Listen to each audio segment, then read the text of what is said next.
voilà, on est aujourd'hui avec Nabila, Oui, qui a pris possession des lieux à la Zakdonie, c'est ça? Oui, exactement. Aujourd'hui, tu as voulu faire un rassemblement patriote, aussi un rassemblement pour la paix. Pour la paix, exactement. Donc l'objectif aujourd'hui, c'était pour la reprise, le thème principal donc, qui nous a tous unis aujourd'hui, c'était la paix.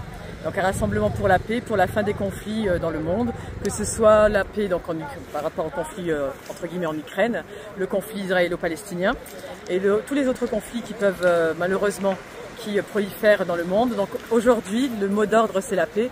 D'ailleurs, on a un magnifique drapeau qui est juste là, avec une magnifique colombe. Donc, alors on voit bien la colombe avec le rameau. Que ce soit le jardin jaune, que ce soit les gilets jaunes donc Metz Oni, que ce soit le collectif donc des patriotes de Moselle. On a aussi des gens qui sont venus de la Meuse, des gens qui sont venus de Moselle-Est.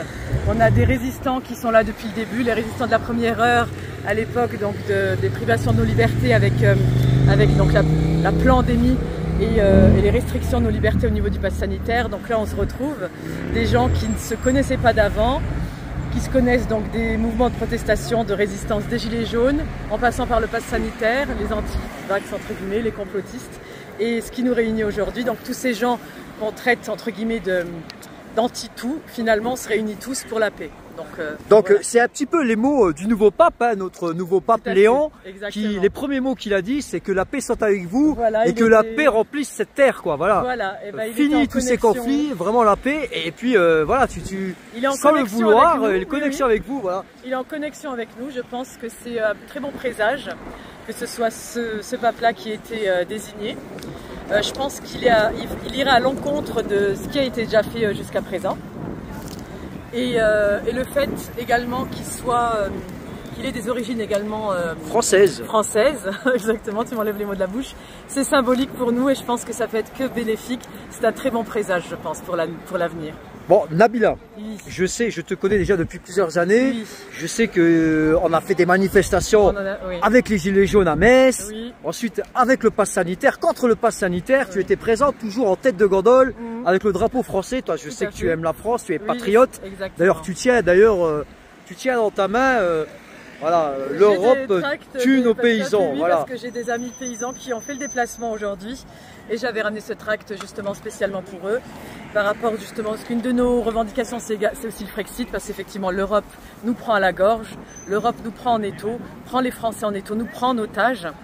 Et avec donc des décisions arbitraires. Ils font la guerre contre la Russie, mais sans notre consentement quelque part. Sans notre consentement, avec notre argent, donc on est pris, nous, dans un conflit, entre guillemets, un conflit armé qui ne nous concerne pas, c'est de l'ingérence avec l'argent des Français.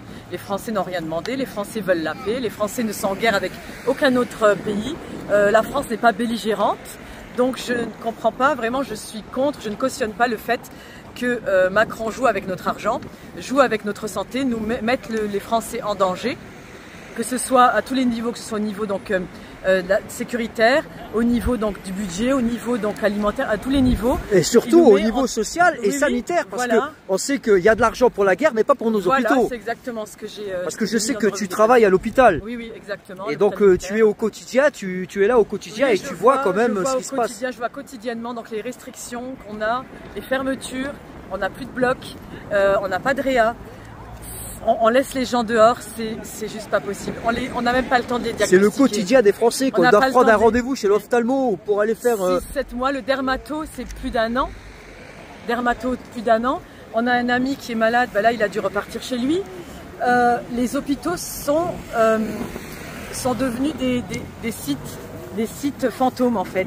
On n'y va plus pour se soigner malheureusement. Les soignants n'ont plus les moyens, ils n'ont plus le temps, ils n'ont plus les moyens. On leur fixe des objectifs comme si c'était des businessmen. Dans les hôpitaux, maintenant, les soignants sont devenus comme des commerciaux. Comme s'ils avaient un portefeuille client. Un portefeuille client. On l'alimente, certes, on reçoit des gens, mais on peut plus les soigner, on n'a plus les moyens. Donc c'est comme si on avait un plan, donc un business plan. Voilà, j'ai fait tant d'entrées, mais j'ai fait tant et tant de sorties. J'ai entré tant d'argent et voilà, et ainsi de suite. C'est devenu des actes, c'est plus des patients, c'est plus de la patientèle. Ça, c'est depuis que les hôpitaux sont passés privés, quoi, c'est ça? Voilà, exactement. exactement. Donc on n'a plus du tout les moyens et la France et l'Europe y est pour beaucoup. L'Europe y est pour beaucoup et Macron y est malheureusement pour tout quasiment. Bah, Macron, c'est le choix du système, quoi. Voilà. Il a été mis en place par le système pour pouvoir vendre la France en morceaux et enlever la souveraineté de la France. Voilà, Voilà, on le sait maintenant. On perd notre souveraineté, on perd notre nation, on perd nos origines, on perd notre essence, tout ce qui fait qu'on est la France. Alors là, aujourd'hui, tu as voulu justement faire un repas convivial, un repas patriote, voilà, un repas des campagnes, un repas français. On peut aller voir un petit peu ce qui se passe là-bas. Bien sûr, on a fait ça, on a fait à la bonne franquette. On a fait... Je vois que tu as toujours ton blouson jaune, voilà, parce que ce matin, il y avait du vent et on peut voir que le drapeau français flotte. Ah oui, le drapeau français flotte toujours chez nous.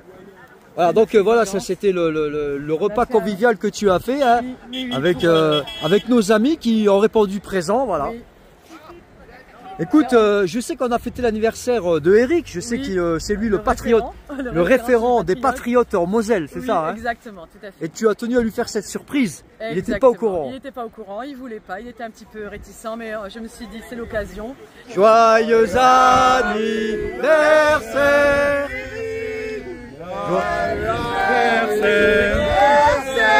Et toi, tu m'as pas mis dessus, total. Joyeux anniversaire! Ça va te coûter cher. Ça va te coûter cher. Et il est médium. C'est quand même, je trouve, il faut dire ce qui est, les patriotes depuis le début de nos contestations au niveau du pass sanitaire, même au niveau des gilets jaunes en 2018, beaucoup étaient déjà là, ont adhéré par la suite aux patriotes, mais ce sont des gens qui ne nous ont pas lâchés et qui ne s'affichaient pas à l'époque. Ensuite, en voyant que nous, on était quand même très ouverts, très tolérants. Venez avec vos couleurs, ils sont venus avec leurs couleurs. Et depuis le début, ce sont des gens qui ne nous ont jamais lâchés. Ils ont toujours été avec nous dans nos revendications, dans nos manifs, dans nos rassemblements, dans nos actions. Et aujourd'hui, je voulais marquer le coup pour le remercier, Eric, parce qu'il fait quand même beaucoup. Il fait beaucoup pour nous et il se démène pour la Moselle dans tous les cas. Voilà, donc on lui a fait son anniversaire. Surprise. Bah écoute, merci Nabila. Est-ce que tu peux me dire c'est quoi tes futurs projets? C'est quoi les futures manifestations? Alors nous, les actions qu'on est en train de mettre en place, donc en dehors des ronds-points qu'on va reprendre régulièrement, soit tous les samedis, soit un samedi sur deux, dans tous les cas ce sera ici. Mais bon, je communiquerai là-dessus. On a toujours nos actions, on a un cheval de bataille qu'on lâche pas, on perd pas de vue, c'est de lutter contre l'éducation à la sexualité dans les écoles. Evrast. Voilà, la loi EVARS en France, donc l'EAS, ça c'est un de nos chevaux de bataille, donc on se bat. On est en train de faire des dossiers, des tracts, etc. pour mettre en place des actions au niveau des écoles, au niveau faire du tractage ou distribuer au niveau des marchés, à la sortie peut-être des écoles, voir comment on peut mettre ça en place, parce que ça a été très mal perçu par la préfecture et la direction, les directions d'école. Et également tout ce qui est par rapport au vaccin contre le papillomavirus. Donc ça aussi... En fait, tu es sur tous les fronts. Voilà, on est sur tous les fronts, on lâche pas l'affaire. On lâche rien parce que c'est notre devise, il ne faut pas l'oublier. Et dans la continuité, il y a quelque chose qu'on lâche pas. C'est toujours... on a toujours des pensées pour les victimes des vaccins. Eh ben, tu sais qu'aujourd'hui, on a eu une autre dose, ouais, on peut se retourner. Ouais. Aujourd'hui, il y a un rassemblement partout en France, dans les grandes villes de France. On a eu une autre dose. Des hommages, ils rendent hommage donc aux victimes des vaccins. Et ça aussi, c'est un tu étais précurseur hein, à Metz, à l'époque du pass sanitaire, tu étais en première ligne. On était en première ligne, tu étais avec nous, Néo. Donc les gens qui sont là, à différents niveaux, on s'est toujours battu par rapport à ça, pour dénoncer en tout cas les effets secondaires de la picouse. On s'est battu pour le pass sanitaire à l'époque, contre l'obligation vaccinale, contre le fameux projet de calendrier vaccinal. Voilà, c'était un calendrier vaccinal, oui. C'était tous les 3 mois. Tous les 3 mois, on devait faire un booster. Oui. On s'est battu contre ça depuis le début. Et on a gagné. On a gagné quand même. On a gagné des victoires. On a quand même eu des belles victoires. C'était quand même David contre Goliath, mais on a réussi. Et on a réussi, grâce au Seigneur. Et on est toujours là, et on a toujours des combats, on a toujours des lignes directrices. On lâche pas l'affaire, que ce soit pour en l'hommage des Gilets jaunes, en l'hommage des victimes des vaccins. Donc c'est Christophe, son surnom c'était Doberman. Donc il a fait 2 doses pour le travail et il est décédé quelques temps après. Et voilà, donc ça me touche beaucoup également. Mais donc ce sont malheureusement, ou bien heureusement, on a toujours donc ces combats à mener qui nous unissent et c'est un moteur pour nous pour pas lâcher, donc on lâchera rien, on lâchera rien Néo. Voilà pourquoi on est là. Allez les amis, c'est Néo Salvant en direct avec et on lâche rien. Avec Nabila, toujours présente et que je soutiens fortement. Et c'était une très belle rencontre. La paix soit avec vous. Exactement.